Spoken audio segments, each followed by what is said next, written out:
소녀는 눈앞의 남자에게 주저없이 헌신했다.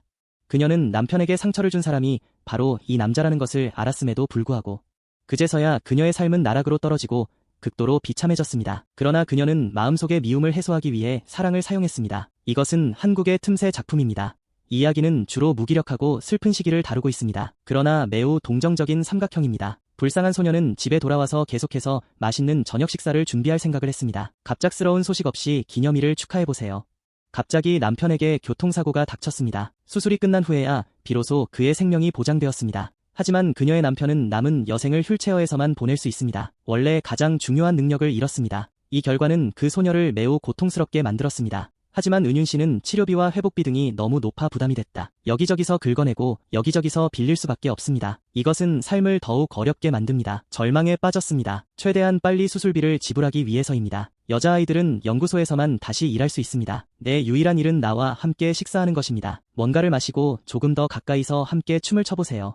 소녀들은 항상 자신의 결론을 가지고 있었지만 그런데 실제로 돈을 많이 쓴 고객님을 만났습니다. 때때로 손실을 입는 것도 업계의 규칙입니다. 결국 높은 보수를 받으며 살고 싶은 사람은 아무도 없을 것이다. 그리고 클럽 주인은 이 새로운 도착을 점차 알아차렸습니다. 그러고 보니 외모나 몸매가 괜찮았나 봐요. 나는 보통 한동안 그녀를 잘 돌본다.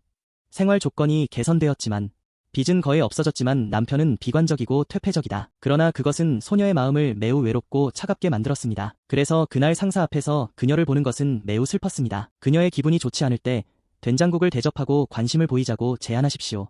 그리고 나는 오랫동안 이렇게 살지 않았습니다. 문제를 해결하기 위해 혼자 숨어있을 수밖에 없었던 소녀는 결국 자신을 통제하지 못했다. 결국 그녀도 평범한 사람이고 이것이 지금부터 그녀의 마음속의 차가움을 녹일 수 있는 유일한 방법입니다. 소녀는 천천히 상사에게 모든 신뢰를 두었습니다. 그러나 그녀가 예상하지 못한 것은 그녀의 상사가 그날 실제로 체포되었다는 것입니다. 이유는 보스가 때린 사람이 먼저 탈출했기 때문이다. 사건을 접한 여성은 충격에 빠졌다. 알고 보니 남편을 때린 사람은 사장이었다. 그러한 사실이 그 소녀를 극도로 고통스럽게 만들었지만 그녀가 집으로 돌아왔을 때 하지만 거기에는 아무도 없었고 그녀의 남편도 떠났습니다. 더 이상 그 소녀에게 부담이 되고 싶지 않았기 때문에 사장은 체포되었습니다. 집에 남은 사람은 그녀뿐이어서 소녀는 완전히 쓰러졌고 그는 이해하지 못했습니다. 내 인생은 이렇게 힘든 걸까요?